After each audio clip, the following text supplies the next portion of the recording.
Should we spend waiting? Charles, what would you like us to do?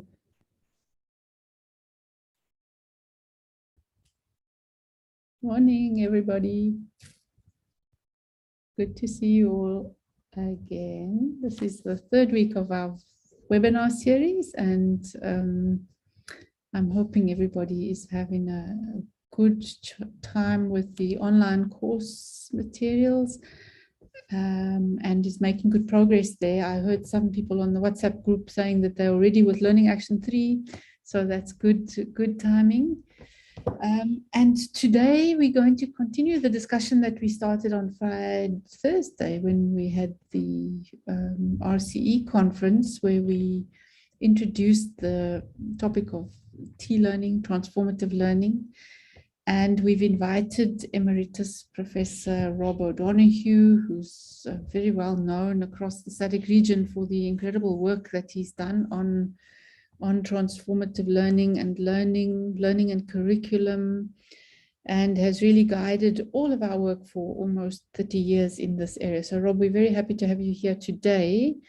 I'm going to make a short start with just some connections back to where we are in the program and just to touch base again with where we were last week. And then we're going to hand over to Rob, and he's going to take us through the work that he's been doing and has also been able to share so much of it with us.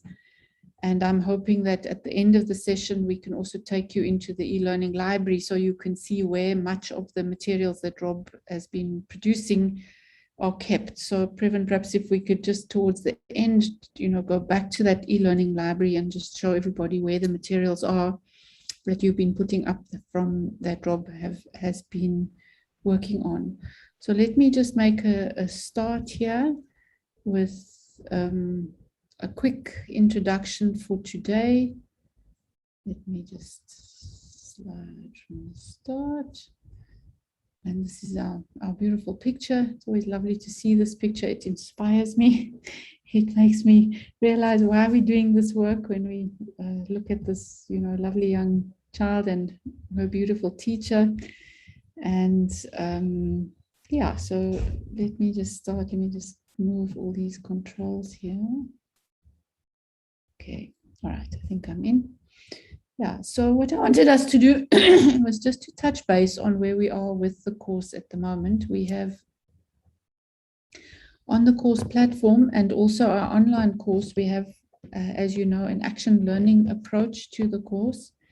And what we put up on the website is we put up a set of change project guidelines, and we also put an orientation to the course.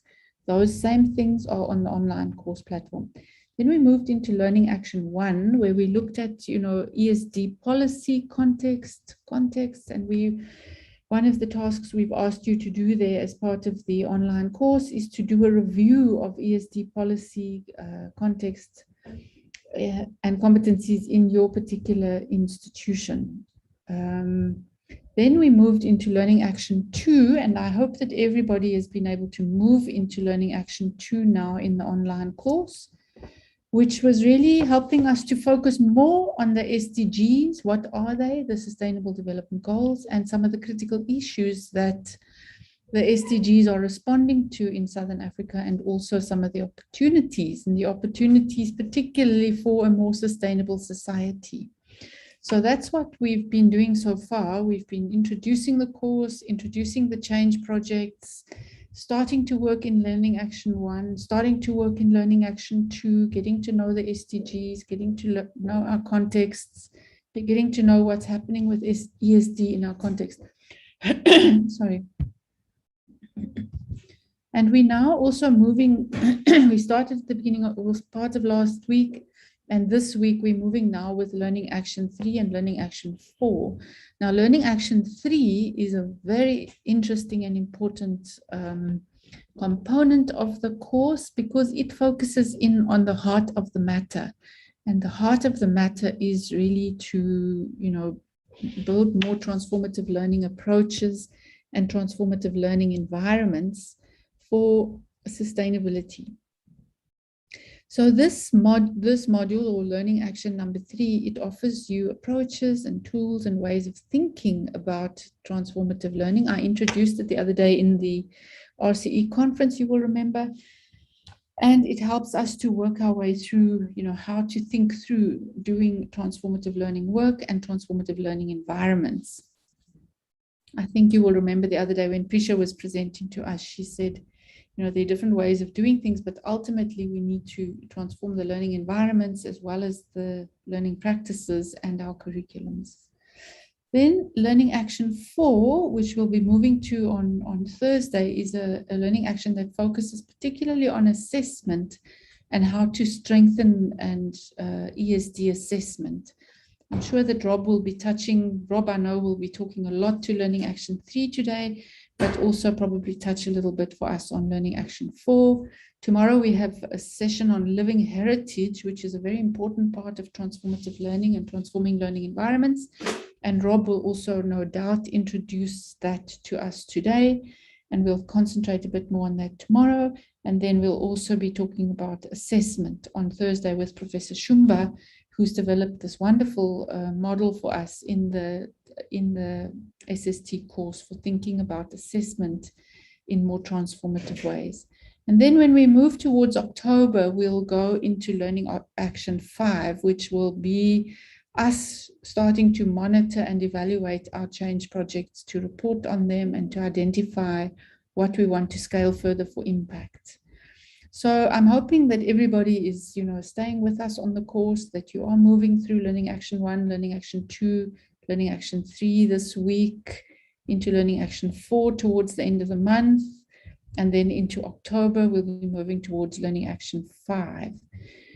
You will be and are working on your change project. So on the online course, there is asking you to submit assignments. You don't have to submit the whole assignment now.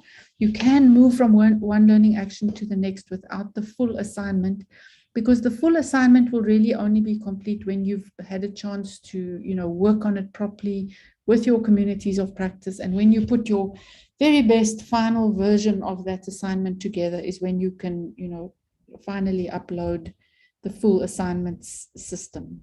So don't get stressed if you're not able to finish the assignments as you move through the learning action. You can put the assignments and the parts of the assignment up later when you feel that it's as strong as it can possibly be. So it's an iterative course. You can work your way through it. You can work on your assignments. You can improve the assignments. You can add them to the online platform at a later stage. They don't all have to be up there now. So I hope that helps a little bit with working out how to deal with the assignments in the online course.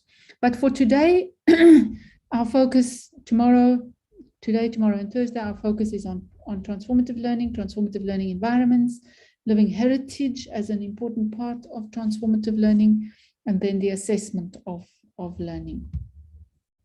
I want to remind us of this statement that's just come out in the UNESCO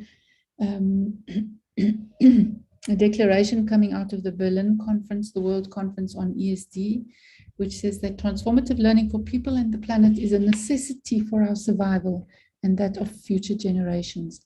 The time to learn and act for our planet is now. I mentioned it the other day, but I think it's a very important statement coming from UNESCO that we can work with as we work in our learning institutions and in our curriculums, and as we develop our practice, as we'll also be able to see with Rob's fantastic examples and experience today, how we can go about doing that. In terms of what transformative learning means, if we look into the literature and into the UNESCO documentation, it's being articulated as us being able to have, shared cognitive and emotional perspective shifts that potentially lead to political or social ecological agency. Agency means our ability to act for change and the affirmation of species being on our planet. That means the affirmation of life on our planet. So our transformative learning is not just, a nice activity, which is exciting. It's actually an activity which involves both our cognitive capabilities and improving them together, also our emotional and social relationships, and the agency that we need for change and the affirmation of species being on our planet. So that's what we mean when we say transformative learning. We're not just talking about being successful in a maths activity, for example. That is, of course, important because it's part of our cognitive capability, but it's also about caring for the planet, and it's also about shifting our points of view so that we can take agency, take action for change, and in order to affirm our own species being on our planet and to protect other forms of life on the planet. We also talked the other day about doing this work. Transformative learning is learning that gets done together with others. It's not the kind of learning that you can just sit and do on your own. So you'll also see that Rob has got lovelier ways of approaching transformative learning with teachers and children and communities, and to look at how this can be done with others. And the work that we do with others is to both write, in other words, to fix up the things that are not so good in our communities, to address our matters of concern, and to rewrite, which is to produce something new, to strengthen collective agency and system-wide change. So it's very important to work together on this with your students, with your communities, with your colleagues, and encourage your students to work with learners in the schools. We've seen some lovely change projects already where that kind of together work is taking place. And then we also mentioned the other day that T-learning also can mean transgressive, and transgressive in the nicest sense, in that we're wanting to, carefully and challenge those cultural practices that have become normalized, that are holding social injustices, forms of oppression and unsustainability in place. So we can allow ourselves to challenge those things that have become normalized if they are no longer serving us and the planet well. And we can do that with different kinds of practices, such as critique or courage or empathy, kindness, disruption, reflexivity, and with an ethics of care. You can be extremely transgressive with an ethics of care, as we'll also see in some of Rob's examples this morning. So the task for us really as the SST course participants and in our communities of practice, and with our students who we like to call future teachers, and with the young learners that they might be working with, is how do we develop T-learning processes with our future teachers and TVET educators? And that's what we want to look at in today's session. You will remember the other day that I also emphasized one of the most important things in T-learning is to make time and space for co-defining matters of concern with communities and potential absences and potential opportunities, to see where we can actually start the learning and change processes. And in our learning actions, you'll see this beautiful model that Rob helped us to develop, where we put the local matters of concern in focus, which is your change project. And that change project is linked to SDGs in some way or other, and you'll see how. And remember, we said we're not using box mentality. We actually want to, think circular rather than in the boxes. So we want to see the connections. And here's an example of a matter of concern in a community, for example, growing food in water scarce conditions, and that links to the SDG of gender, poverty, hunger, health and well-being, water, climate, responsible production and consumption, economic growth. And it was a VET, vocational education and vocational education and training case example here, where the college was working with its community to try to see how they can better introduce rainwater harvesting practices into the college curriculum, because the farmers were struggling to get water to the fields. And there was a possibility of really improving this practice of rainwater harvesting and conservation. And so that became a curriculum innovation in the college concerned around this matter of concern, addressing these SDGs. So in Learning Action 3, the module that or the learning action that we're working on at the moment, we have this beautiful little model. It's a T-learning process model, and it's a model that has been developed by Rob. He will share with us, this model, and then also the elaborations on the model that he's been making. But essentially what it is, it's a learning process model that helps us to start somewhere, start with the subject, start with the context, start with cultural heritage, start with stories, go into inquiries, work out what to do together, remember learning together, and then to try out alternatives and then review and assess your progress. So Rob is going to share further thinking with us on this model, but you will see it in your Learning Action 3 texts, and you'll see it in the online course in Learning Action 3, this little model. It's a process model that we can use to shape our learning processes, and it's such a lovely model to use with future teachers, your student teachers, because they themselves can develop these learning sequences using this model and then try it out in their teaching practice. So don't miss the model in the learning actions, and keep your ears nice and sharp as you listen to Rob today, because he's going to give us great detail on working with this particular model in very creative ways. And then I also wanted to say that this model is really built on quite a lot of research that has been taking place over a long period of time. Some of the research has been done in terms of African heritage knowledge and how we need to mobilize that in order to get transformative learning moving. It's also been linked to the school subjects and how to combine heritage and the school subjects and the TVET subjects, and how to get quality transformative learning processes moving in the context in which we find ourselves, which is subject area teaching contexts, it is TVET contexts, it is early childhood education contexts, and it is also our context where we have rich cultural heritage that can be worked with in education. So in some of the work, you will see Professor Shumba, for example, talks about learning as connection. And that means it's connection to the subject, to the culture, and to the context. And so we're going to invite all of you to, spend the time now with Rob, and then to think about how to do this kind of work in your own context as you approach this part of your change projects. So thank you from my side, and over to Rob. And Rob, I hope that's been an adequate introduction of your work and what you'll be taking us through today. So let me stop sharing and hand over to Rob. Thanks, Hala. It's great to be with everyone today and to be working with you, Hala. And I particularly like to thank Previn and Vilma for all of the help that they've provided me to get things organized. One of the things that I always like to get out of a session like this is something that I can take away and that I can immediately use with my students, that I can use in teaching. So we're trying to be quite innovative today.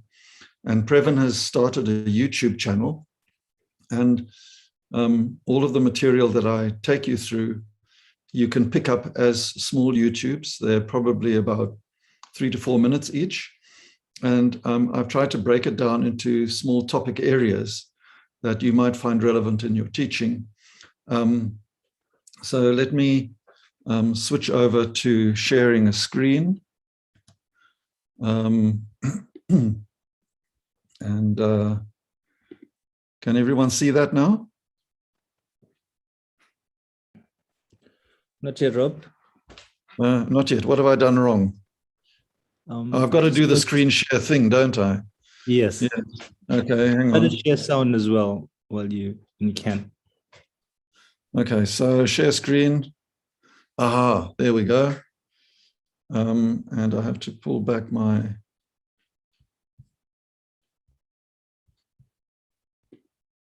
Well, put that there. And I'm not seeing your screen, Rob. Are you seeing a share screen on that side? Yeah, I'll find the share screen now.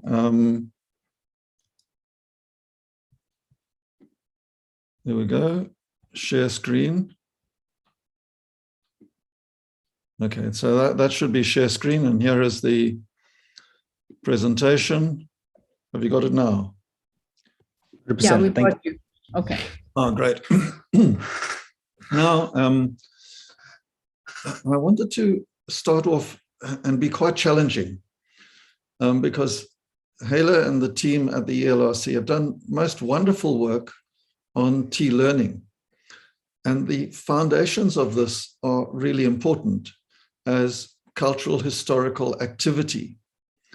But increasingly now, with this sort of globalizing abstraction of the idea of T-learning, you're getting two things that are happening. One is that transformative learning perspectives are just proliferating.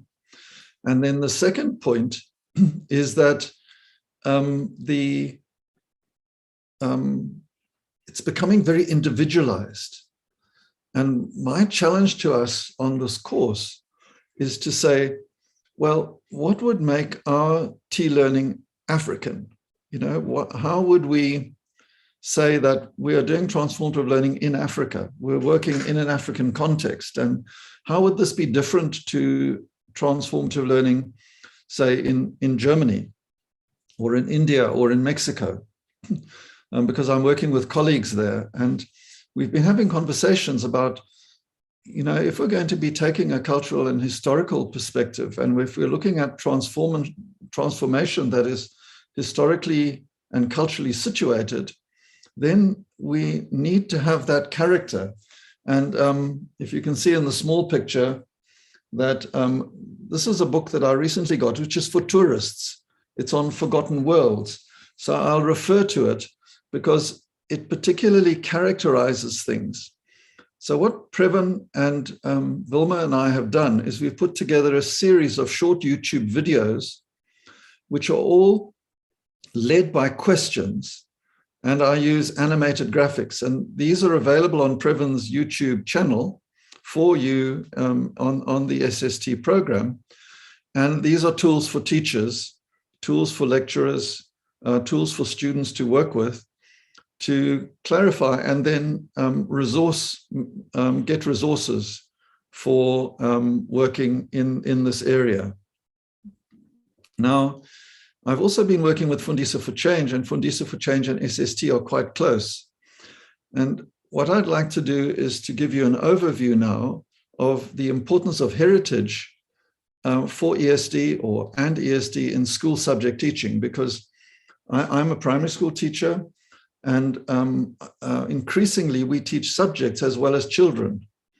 And we have to be true to the subject that we teach, to the children that we teach.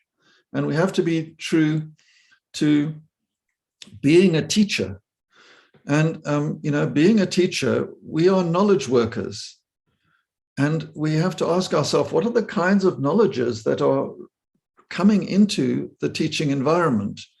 And one of the important knowledges that is often left out because of the colonial history and modernity in Southern Africa is heritage.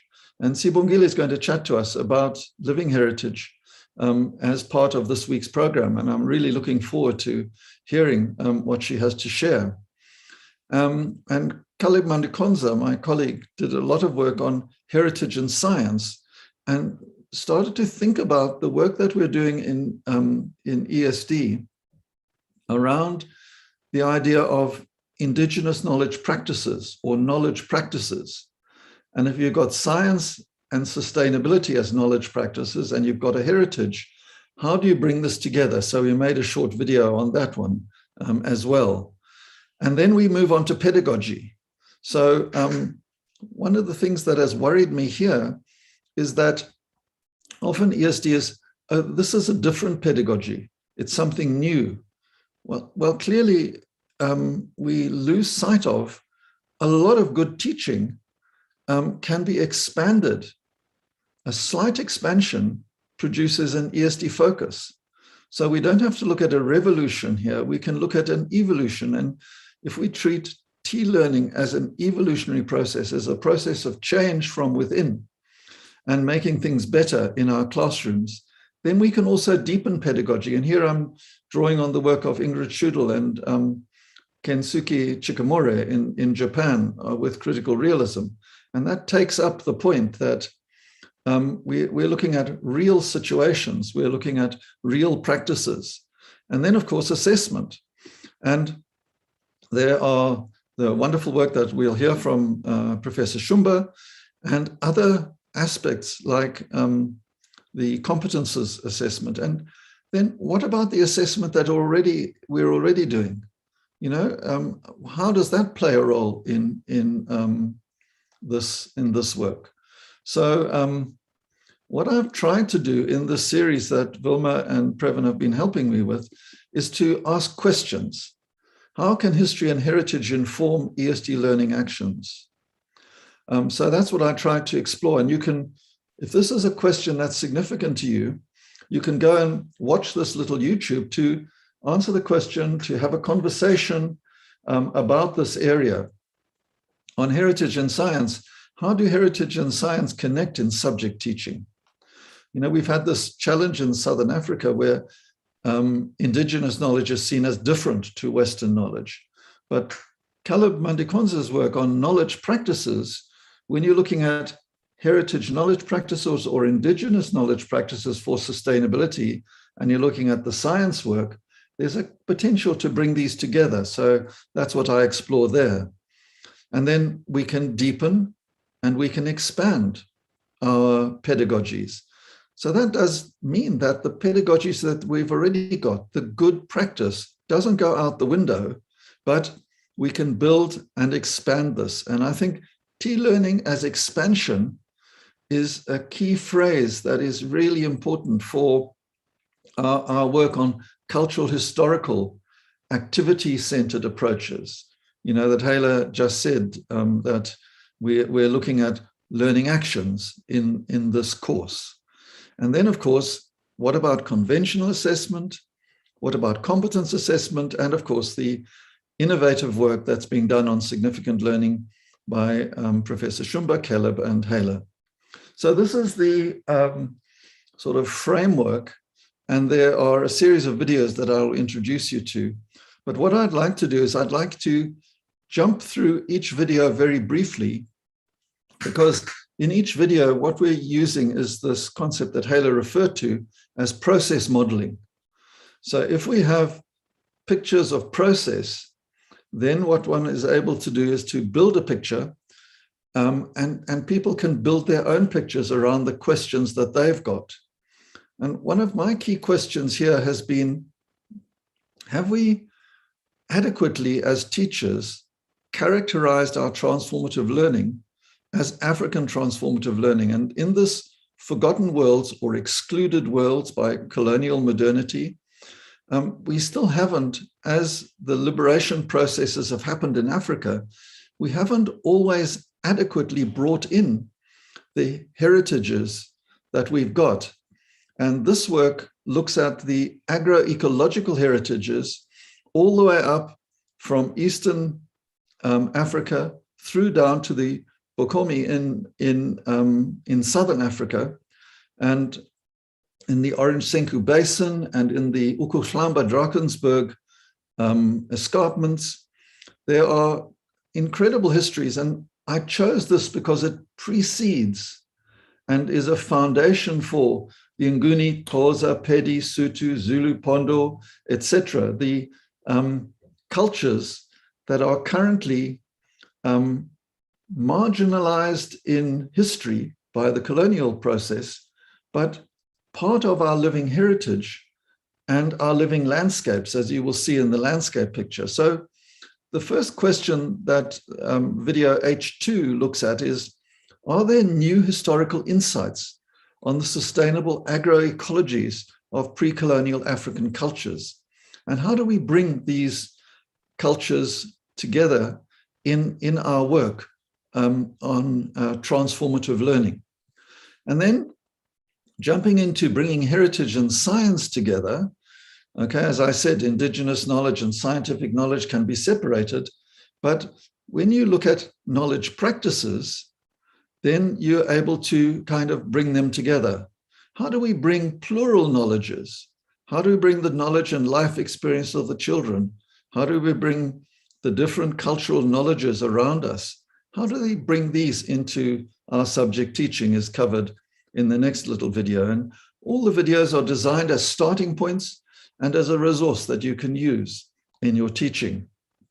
Then this is probably the most important one, because it relates to a strong position where you can say, I'm already a good teacher.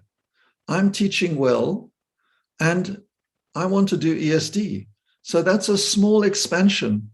Using the little model that Hala showed us, we can expand good teaching and make it better for ESD. So how do we best expand good teaching in our subject, in our field, with our students? How do we best expand what we're doing is a key question that we have, that we explore in the little H4 video. Then this looks quite complicated, but if we're looking at critical realist learning across the past, the present, and the future, often we leave out the past. And the past is really essential for understanding the present so that we can engage in transformative learning towards the future. So how does the past deepen our cultural history in Africa? How does it deepen our understanding of the present concerns towards reimagining more just and sustainable futures together? So here's another tool for teachers to begin to explore this question.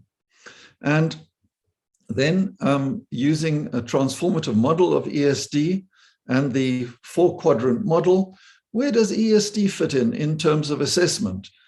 And is there a place for conventional assessment in ESD?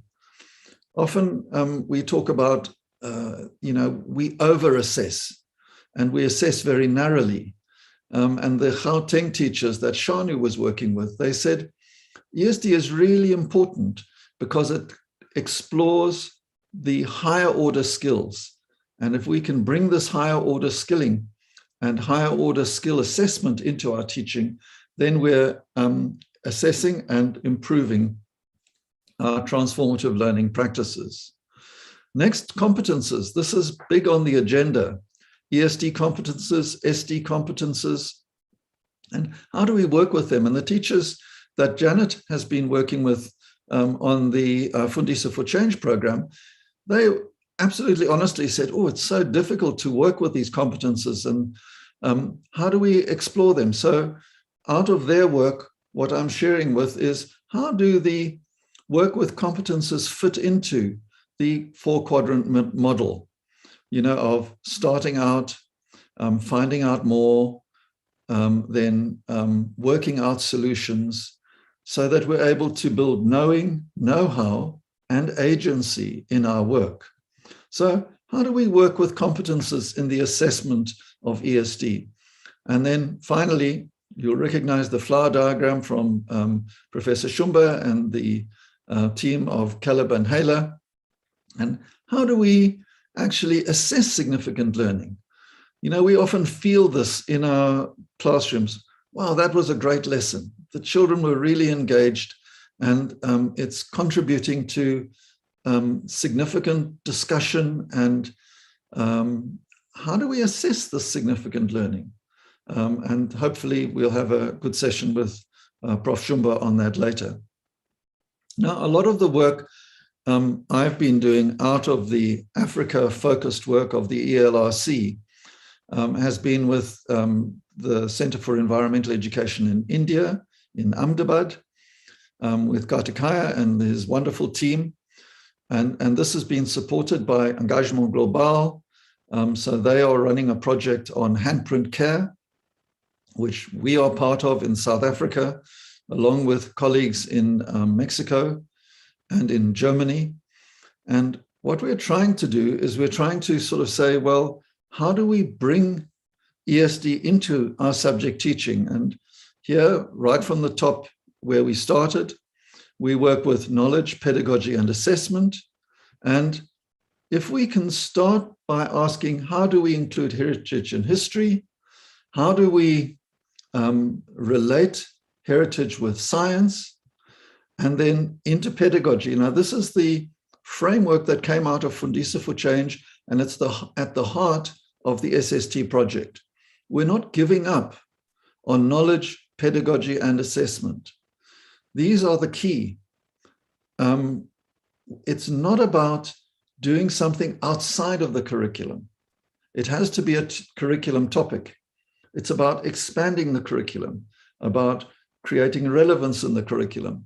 And we need to expand good teaching. We need to deepen learning and good teaching. So these are the pedagogical focuses that come out in the T learning.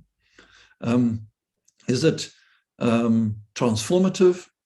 Is it politely transgressive and moving into more just and sustainable futures? Is it together? Okay. Is it transdisciplinary? In other words, are other knowledges coming in that allow us to construct knowledge for future sustainability? And then, of course, the assessment, conventional assessment, we can't do away with this. This is at the heart of how we were taught to teach, and how we're transforming teaching can also include competences and also include significant learning. So this is the framework for the materials that we put together. And then Previn has done a wonderful job putting together a repository for the SST program. And here, what you can do is you can jump into that repository, get materials, save yourself a lot of work, and be able to have adaptable materials for you to use, for your students to use, and for the children to work with in a T learning setting, in a change project setting.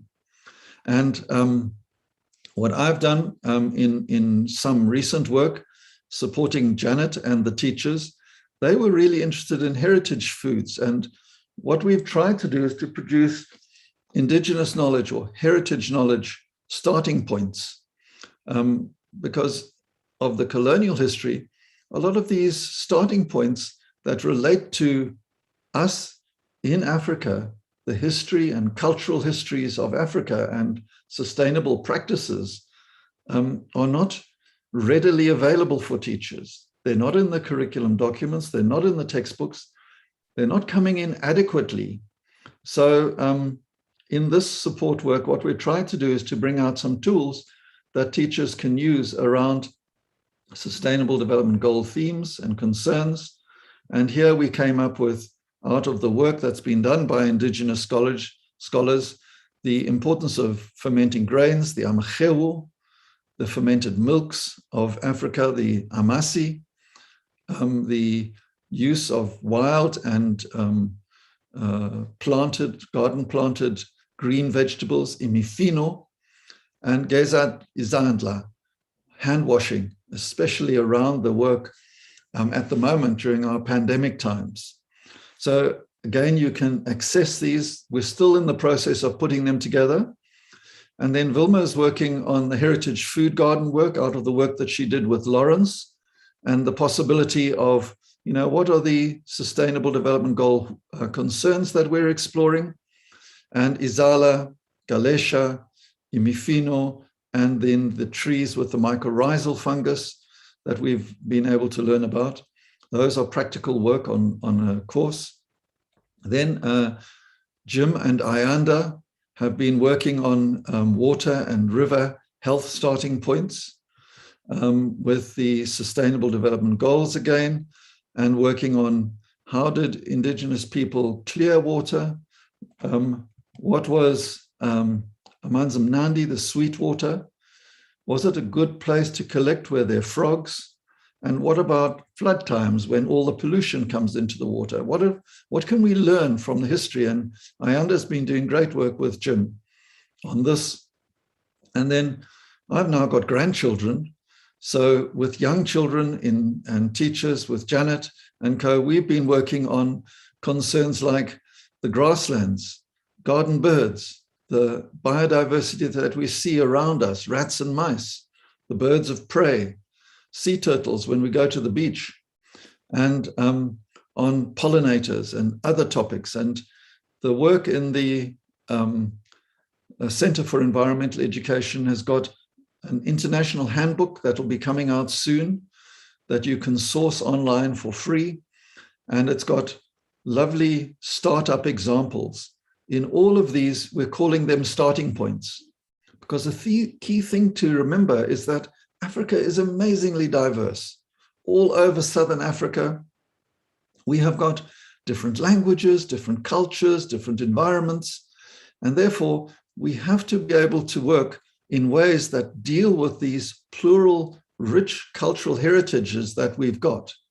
And here, it's very, very important to know that a slideshow like this or a lecture cannot deliver heritage.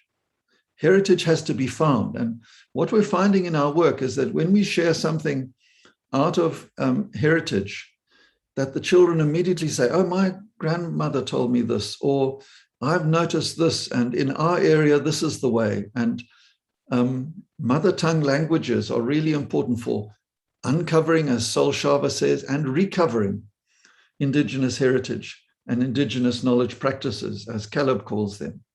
And of course, Tich Pesanai and Charles have also been involved in this work, along with many other colleagues like Mbao Mantlele, who I refer to in these short little videos, Mabongi Mchali, our great Gladys Chacha, who has unfortunately passed, but she was such a rich source of inspiration in the work that we've been doing. So that concludes the slideshow. Hela, how are we looking now for time?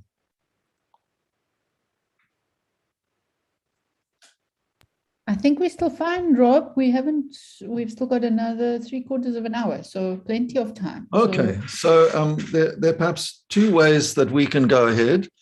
One is that I was sent the key for this work, and I can show people how these materials can be sourced.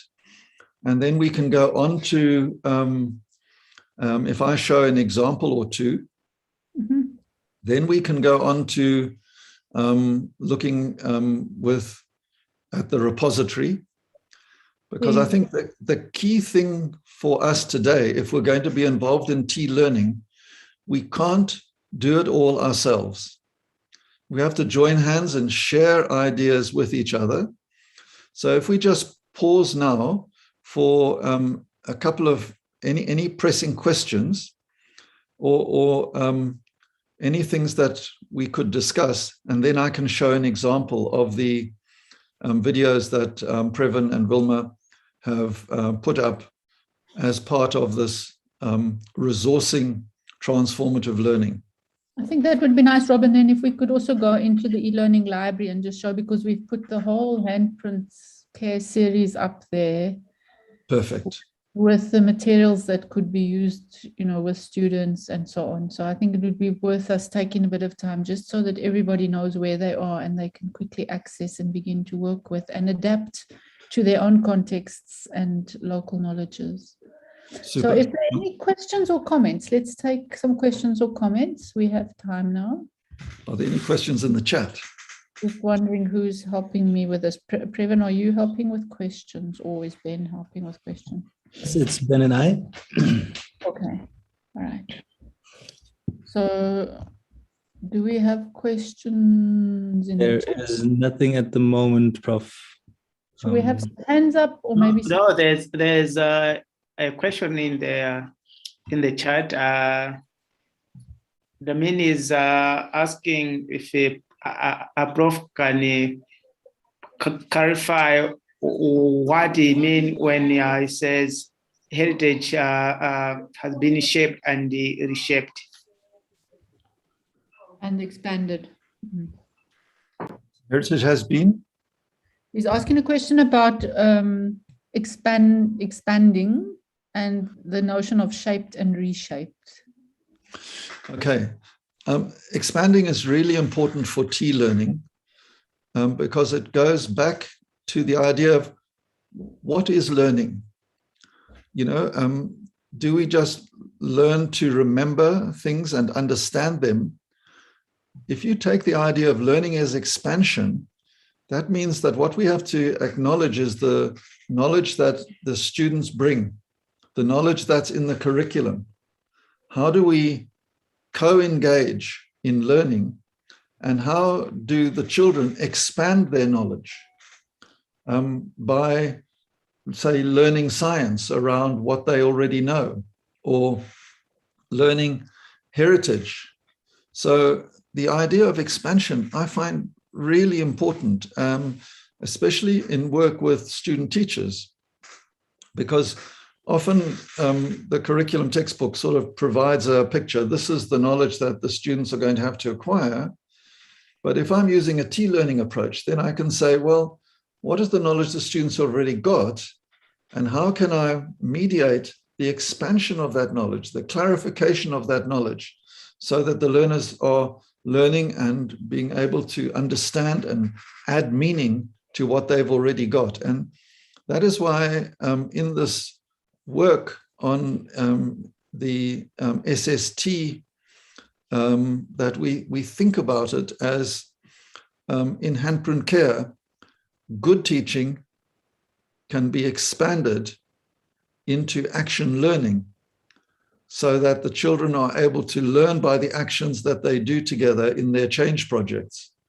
And that expands the kind of learning that they were doing from the book, and it becomes more meaningful to them. So is that a helpful way of explaining that? Yeah, I think so. Thanks, Rob. There's also another question, and Dr. Dlamini says, thank you for the first answer, Prof. Rob. He also says heritage has to be found. Can you clarify that?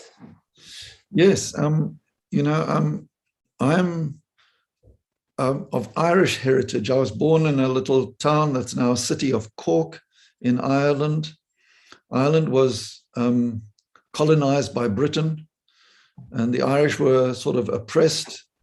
Their language was oppressed. And my father was particularly vehemently opposed to British colonial activities. So heritage has to be found, and it's kind of found in song.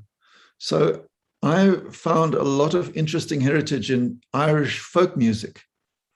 And of course, in the music of Africa, there's a tremendous amount of heritage. And what Caleb Mandikonza did, along with many of the indigenous scholars that I've been working with, like Mutizwa on his Machubani farming, the heritage can't be delivered from outside. It has to be found. It's in us, and it can be brought out. So what we are finding that we're emphasizing is the idea of starting points. It's very difficult for a sort of like a lecturer, whether you are an indigenous scholar or whether you are a person who's grown up in Africa like me. We can't deliver heritage to each other. But what we can have is we can have processes of, as Sol calls it, we kind of recover and we uncover heritage. And I think the concept of uncovering and recovering heritage is really important. So none of the materials that we put into YouTube are designed for delivering heritage. They're designed for inspiring starting points. Because as I emphasized, the knowledges across Southern Africa with all of the different languages, I always emphasized to researchers who were working with me, because they wanted me to supervise work on indigenous knowledge. And I would say, well, you know, I don't really speak your language, and indigenous knowledge is always in mother tongue. So if we're going to uncover and recover this work, then we have to be able to work in mother tongue and bring mother tongue into the classroom. And with Ken Xhosa in his science, and also with Zuki in her young children, and with some of the researchers in the ELRC, what they've always done is in a plural language classroom, not, you know, in a multicultural classroom, when they're working with indigenous knowledge and heritage. A child can come in and speak Xhosa, but a person in Tswana doesn't really understand fully. And in the indigenous knowledge practices work, what we try to do is have children come in and share heritage in mother tongue. And then you have a person who speaks that mother tongue, sharing it in the language of education, which in many cases is English that I've been working in. And that means that the heritage can be checked for translation. So a person doesn't come in and represent their culture. They come in and represent their culture in their language. It's translated and they can check so that errors of translation aren't met. So these are very useful methodologies for bringing in heritage. And we should really talk about heritages, because there are so many heritages. And in this Forgotten Worlds book that I showed you a little bit earlier, what's really interesting is that this work shows the political economies, the social histories, and the social ecologies and agroecologies that are shared in Africa as foundations for the modern African languages, which are all heritages or sources of heritages for sustainability. So it's a very interesting challenge that we've got in Africa, and it's such a rich place to be working that I've been really privileged to work with some leading indigenous scholars, intellectuals who have recovered and found what had been trashed and marginalized in colonial modernity, and that this capital is really important for considering future sustainability. When I was working with Janet, there was a wonderful example where the teacher came and said, do you know what's happened with my students? When I was using this ESD expansion of my subject teaching, they weren't seeing the knowledge in the book anymore. They were seeing the knowledge of the book in the world around them as something for them to think about in terms of sustainability. So I'm sure that you'll find that with your change project work, that young teachers and students move from trying to remember and regurgitate what's in the book to actually seeing the book and the world around them and feeling that this is enabling them to make better choices through the change projects that they're exploring together. Okay, any others? Yeah, we had a hand from Flora. I don't know if that hand is still up, Flora.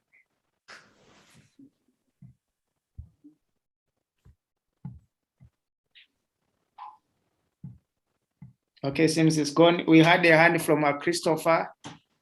I don't know if you still have something to say. Yes, Ben, you need to give him permission to speak. Have you done that? You or Anela need to give him permission to speak. Okay.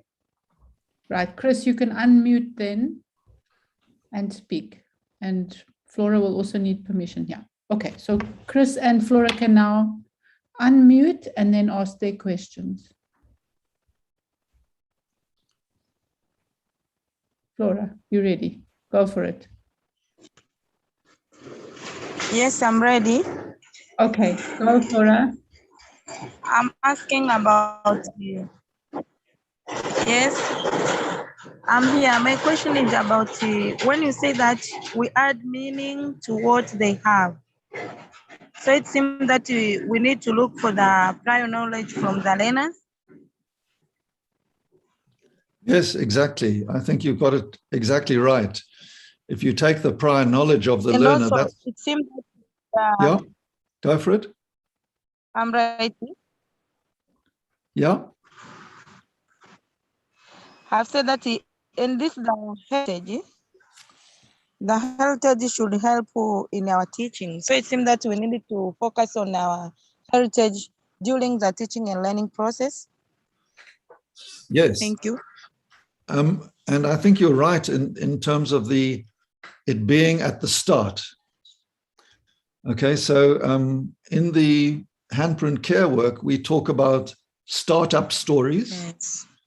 Okay, and then we talk about story sharing. And in that work, I've taught a lot of young children in my life.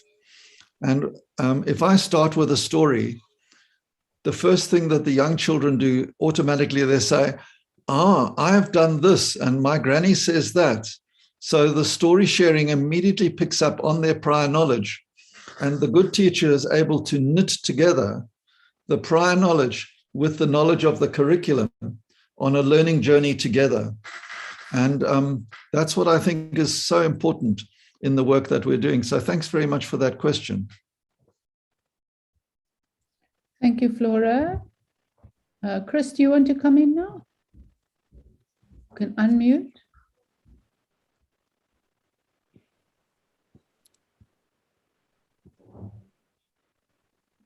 Chris, do you want to come in? You can unmute. I can hear the school. I can hear the bell there. Okay. Yes.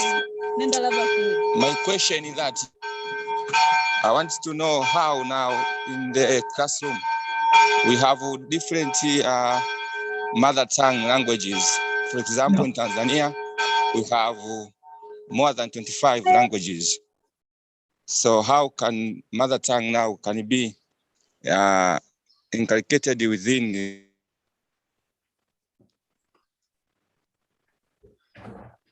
Chris, that's such an important question. And I found that in the story sharing process, in teaching. Yeah.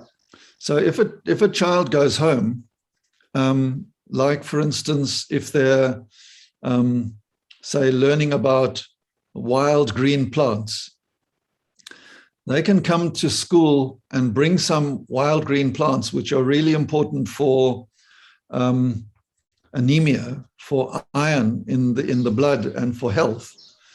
And different languages, they can come through and they can name the plants in their language. And the people can say, oh, yeah, we also use that plant, but we call it such and such. You see, so it's using the heritage of mother tongue to recognize the diversity and richness of African knowledge. Okay, so that when Zuki was doing this work, she had the children go home and look at amasi, which is the soured milk.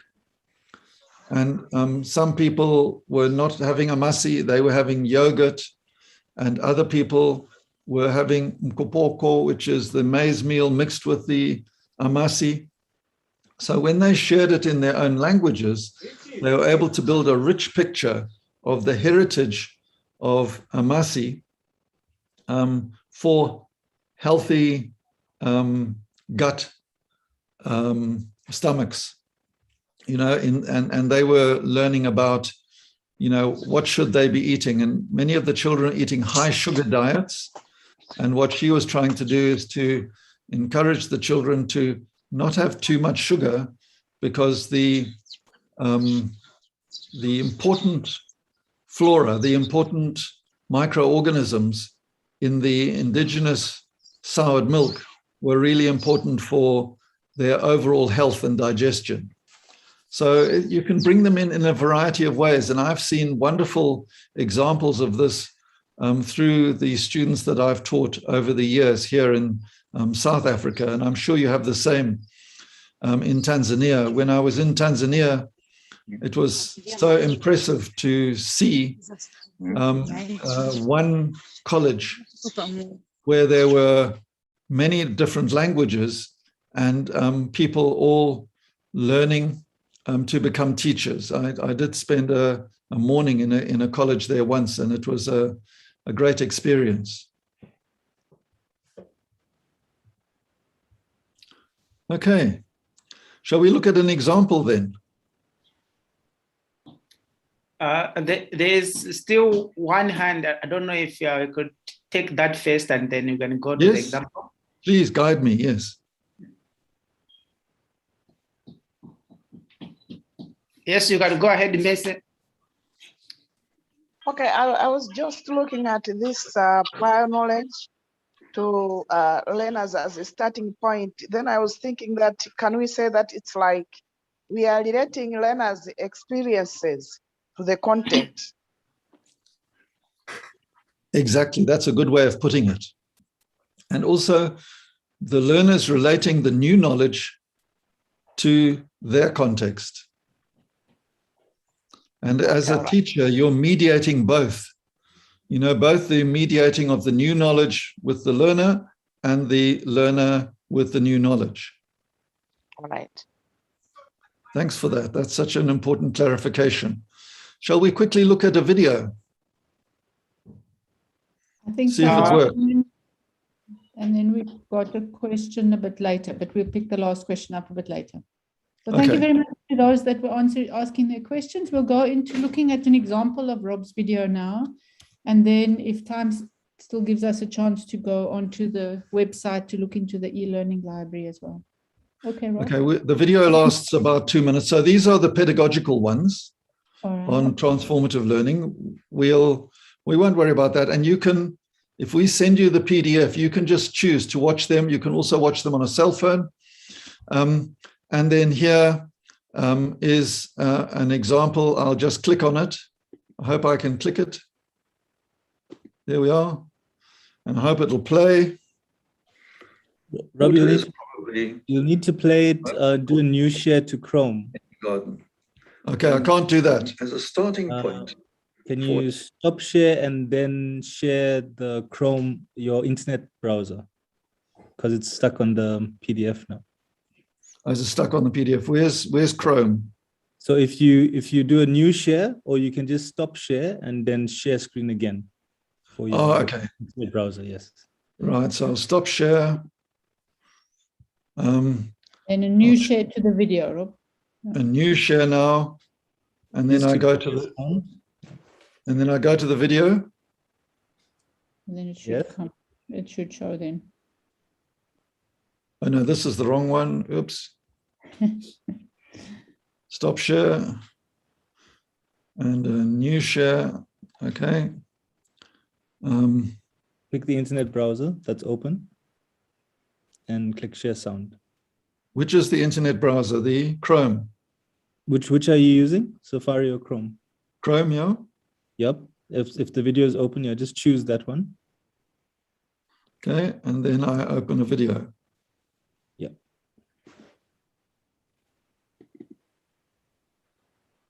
Okay, I should be on Chrome now. Oops. Again, this is okay. Rob, which video do you want to play? Then we can just add it quickly to the chat for you. Okay, Galesha. And I can also, Okay, then maybe Previn can just show it quickly, Rob. Okay. Thanks, Previn.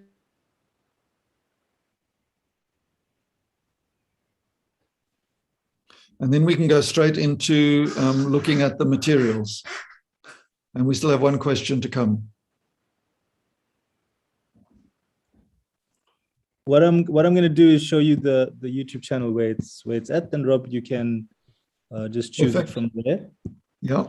As you can see, everyone, this is the UNESCO SST YouTube channel, and we also are live streaming to this channel as well. Then Rob, here are the videos. Infino, Hamasi, Areu. Which one would you like? Okay, so let's do the Imifino one then. Infino. Okay. Do I just double click on that? I'll double click, and it should be playing. Our next topic on food and health as starting points in Indigenous heritage for action learning towards more sustainable lifestyles was done early on by Gladys Chacha and also by Baba Safo. But many people were involved in this, and it was a really exciting topic to work with. And the question was, how can Imifino heritage inform food security and healthy lifestyle innovation? Now, Imifino, of course, are green leafy vegetables, and tuning into the curriculum, it's actually quite hard to fit in this topic. But around nutrition, health, there are a lot of openings in the curriculum for being able to look quite seriously at the rich cultural heritage. Mabongi Mchali did early work, and she found over 80 species of wild plants were eaten by people. And today we only eat about 5 or 6 species. But as a young girl, Gladys Chacha was taught to harvest imifino by her mother. As an adult, she still harvests wild greens near a cattle kraal and leafy vegetables from her garden. She would then invite the office staff from the Environmental Learning Research Centre to eat the imifino with her. And the men would always joke about eating the imifino, that it would turn them into chatterboxes because it was mostly for women. And of course, it was really important for women and for anemia and iron. And she would always respond that it would make them strong and healthy like her, like a woman. And of course, anemia and locally produced foods are key sustainability questions that can be picked up here. And it's always a challenge for children to go home and see, are people eating green leafy vegetables? Where are they getting them from? What is it like today? And one of the things that came up in investigations that children were doing was that you don't want to be known to be collecting imifino from the wild because it's been now categorized as food for the poor, people who can't afford to buy cabbages from supermarkets. So do you pick wild greens and be seen as poor in the eyes of fellow community members? How can we change this?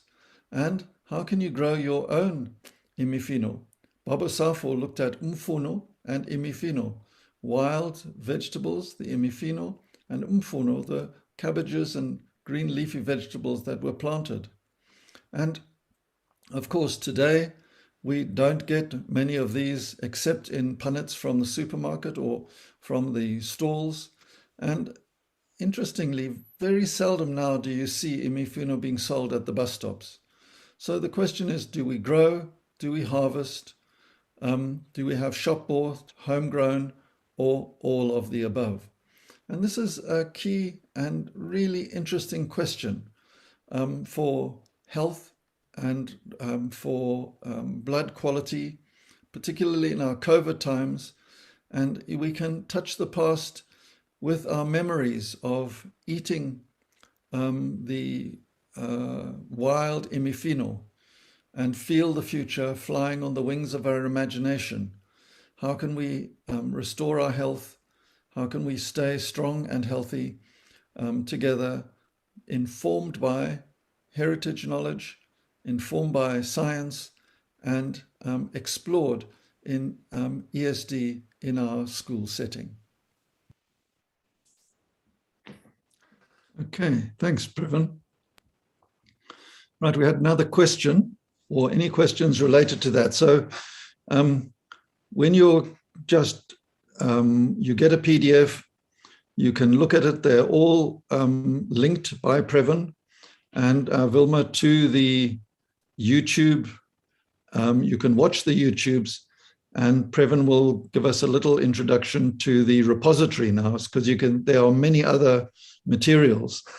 And I really appreciated Charles's question earlier, because what you need to perhaps look at very specifically is, how can you build up from a starting point to the knowledge that comes out in the community, to the transformative learning possibilities, and how is this an expansion of good teaching into ESD?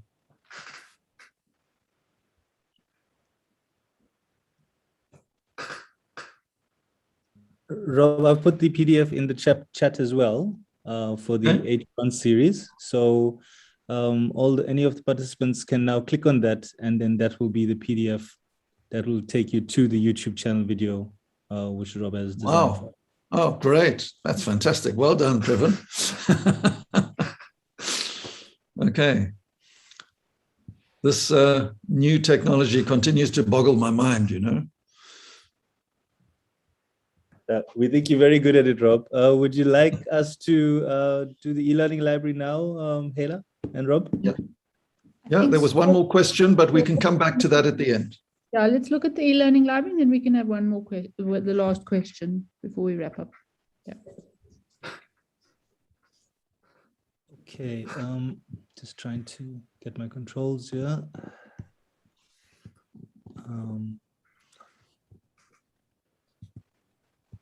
Okay, you can see the screen, but Yeah.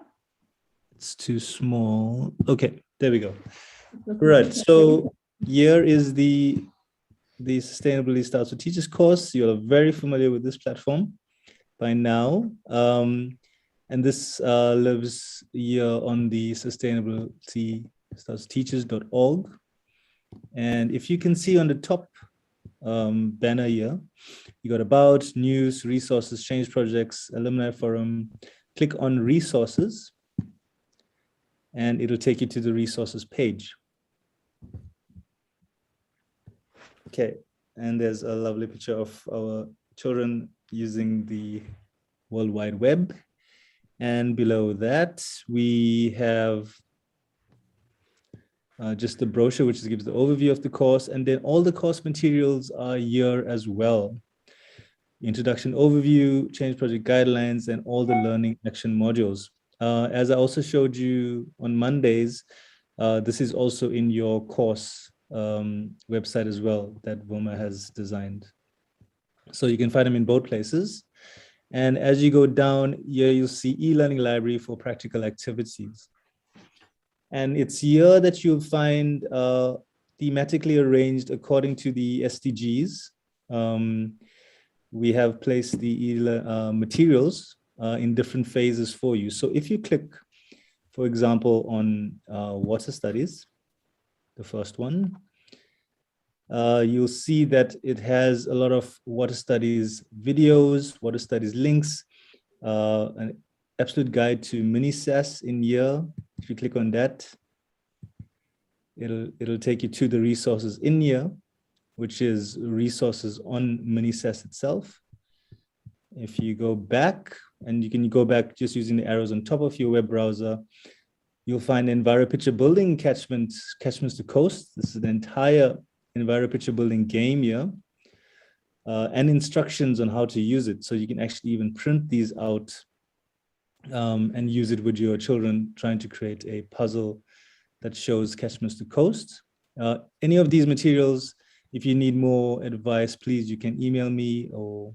Kevin, can yes. you particularly go into the handprint? Handprints for Hope, yes. Yes. Okay, so sorry about that. We're going straight to Handprints of Hope. And here we have the full Handprints of Hope booklet series. You got the warming waste series, vegetables in the freezer, towers and gardens, owls and helping school. And we also have, if you click on handprint books, these were designed by Prof. Rob Donoghue and Helen Fox, as well as many other contributors. You'll find the rooibos, growing mother tree seedlings, worming, recycling and waste. And if you click on any of these, for example, if you click on waste, I'm not sure, can you see the waste book open now? Yes, just go through it with us. And then perhaps Rob can tell us a little bit about the meaning of the handprint compared to the footprint. Yep.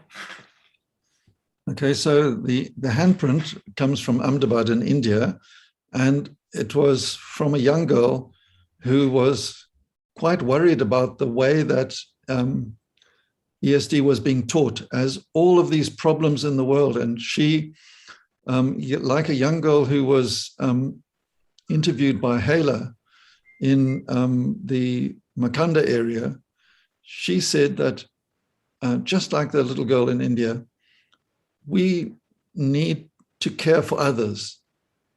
And the little girl in India said, I want to do something to care for the environment around me, and I want to do it with my hands. I don't want to just learn it from books, sort of thing, you see. And that was what picked up this handprint movement. It's used in Europe quite a lot. So people in the class will do a footprint. What impact are we having? And then they say, what can we do with our hands? What handprint can we innovate with to kind of solve the problem of our footprints? So it's used in quite a variety of ways. We've now looked at it from a handprint care point of view in our African work, or work in Africa as African scholars, because we want to relate it to Ubuntu and ethics. And children, behind the children's wish to care for each other and to care for other things, is this ethic. And this ethic is the driver of agency and the driver of a change project, so that children feel good and positive towards the future, not depressed and worried about the future. So all of these books are based on that idea, sort of positive, what can we do together approach to ESD. Yeah, and if I can just say that one of the nicest things about the e-learning library here with all these materials is that you can just get your students to go straight online and look for materials. They can find materials to plan for teaching practice. And we've seen, especially in some of the change projects, how the colleagues have encouraged their student teachers to go into the e-learning library and to find really nice ideas for teaching practice. Here's a river health survey, for example, that the learners can go out and do to the local river, go and see how healthy is the local river, and then they can continue with the work around managing the river. Here's the mini SAS tool, which helps them to see the biodiversity in the river. So there's lots of lovely activities that are all available for further use. This comes from a local catchment campaign. So it can give them ideas of how to do local catchment campaigns, how to do water clarity tests, and so on. So you can see, if you go into this e-learning library, there are many, many, many resources that are fantastic for using with student teachers as they plan their practice, their teaching practice. Then they can do sustainability activities as they go out for teaching practices. So just to encourage everybody to spend a little bit of time, go onto the website, go into the e-learning library, start to browse there for materials that you could work with. Okay, Nelisiwe is asking what link do we use? It's our course website, and you go to resources. Do you want to just show it again, Previn? Start right from the beginning. Okay, so you would put the Sustainability Starts with Teachers org here.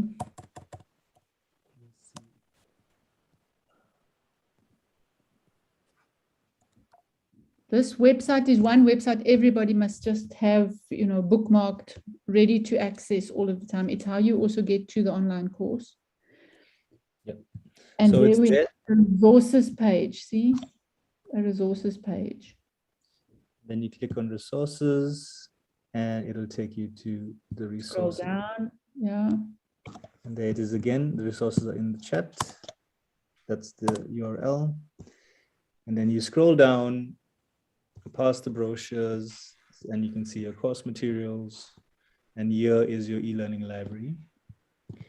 That e-learning library can be accessed completely free. All those materials can be downloaded and used by any of the colleges, universities, students, student teachers, schools. You can even get the teachers in the schools to access and use them. And so Wilma has also hot linked all of these white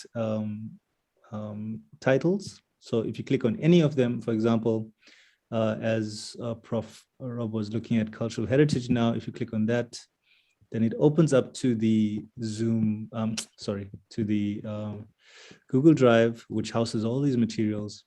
And here you can see there's even videos here, IK videos. There's some of the wild foods, hand washing, growing vegetables. If you click back on top of where it says My Drive SST folder, you can go back, or you can use the arrow to go back. And here we also have a Kamishibai series done by Prof. Rob and Kenzuki-san. I think I missed it. Yep. You can find them all via Water Kamishibai, for example. And these are all PowerPoints, which you can use as well. Okay, so I think that's just really great to know that those are all of those are there, that you can work with them, and what's important as well is that you can use them and adapt them, and you can encourage the colleagues to adapt them, your students to adapt them, and it gives many good ideas of how to do sustainability learning and expanded learning, as Rob was saying earlier, expansive T-learning in ESD. So yeah, so I think also just thank you to Rob for being so generous with all of the materials and for being the first person to establish a knowledge commons for ESD in Southern Africa, way back in the days when he established ShareNet with Jim and others. So Rob, I don't know if you want to take the last question and then we can wrap up. Can do. Yeah, I'm going to have to jump off at past. I've got a assessors committee meeting. So if I disappear, then Previn, you can just wrap up the day for us with Rob. Okay. Thanks, Prof. Will do. Gamo, do you want to read the question for us, or should I read it? Oh, and Caleb is answering, typing an answer, but I will also read what Innocent John has been saying. On the question answers list, it says, can you explain more on how transformative learning can help students or learners to be economically powered in their communities in order to eradicate poverty? Yeah, well, you know, if I speak to that from my own point of view, as soon as COVID came, we were all locked down for quite some time. And it was a period of quite a high level of uncertainty. So I started making yogurt and I started to make bread and then I started to realize, wow, the bread that I'm making and the yogurt that I'm making is actually better than the stuff that you buy in the shops. And some children got their parents to make macheo for the soccer matches. And instead of the children not being able to afford power aid after the soccer matches, in the work that was being done in the Makanda area, the children started to bring along some macheo, and they would drink that afterwards, and they just felt so good. It made them feel really great. And it was the same during the COVID lockdown when I was having my yogurt in the morning. It was just fantastic. And when I used to have imifino, or I used to have mkopoko with Gladys, when we'd sit in the Environmental Learning Center, they became times where we started to realize that we can do things for ourselves. And some of the children started to turn this into small businesses. So if you look through the repository of activities that Previn has put together, many of them become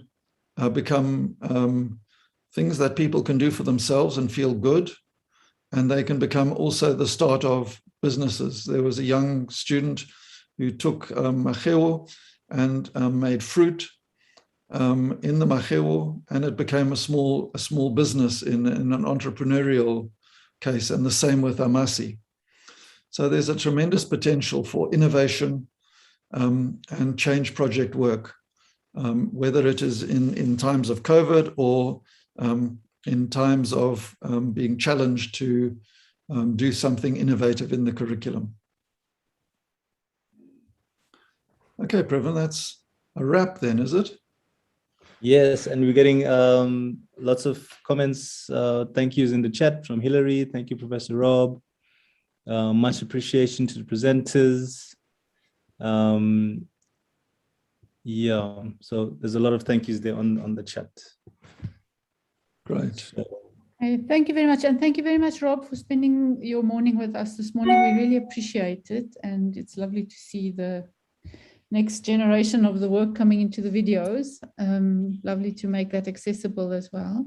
And tomorrow morning, we will continue the discussions on living heritage and ESD with the panel. We have a very exciting panel. We have Sibongile Masuku joining us, Caleb Mande Konza, who I see has joined us today. We also have Maiti Zeisner from the UNESCO office in Paris, and we have Professor David Kronlit from Uppsala University joining us, and we also have our own Dr. Daniel Sabai, who has rejoined us now. Daniel, it's lovely to have you back. We missed you in the first week or two, but fully understand the situation with your family.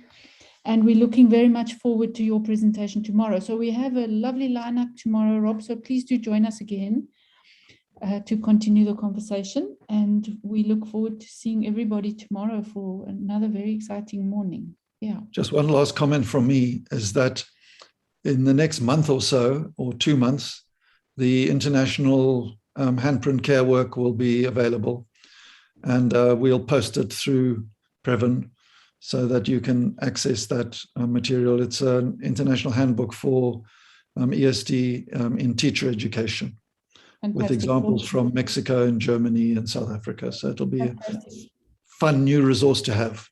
Thanks, Rob. We'll upload it onto the course site, and we'll also upload it onto the website as soon as it's out. So thank you very much for sharing that with us as well. Super, and thanks. I really enjoyed being with you, and special thanks to Previn and Wilma for all the help that they always give me. Thanks, everybody. Thanks, Rob. Have a good day, everyone. I'm going to jump off because I've got another meeting now, but you're welcome to stay on while you listen to the lovely music that play us out. Thank you.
I'm a graduate.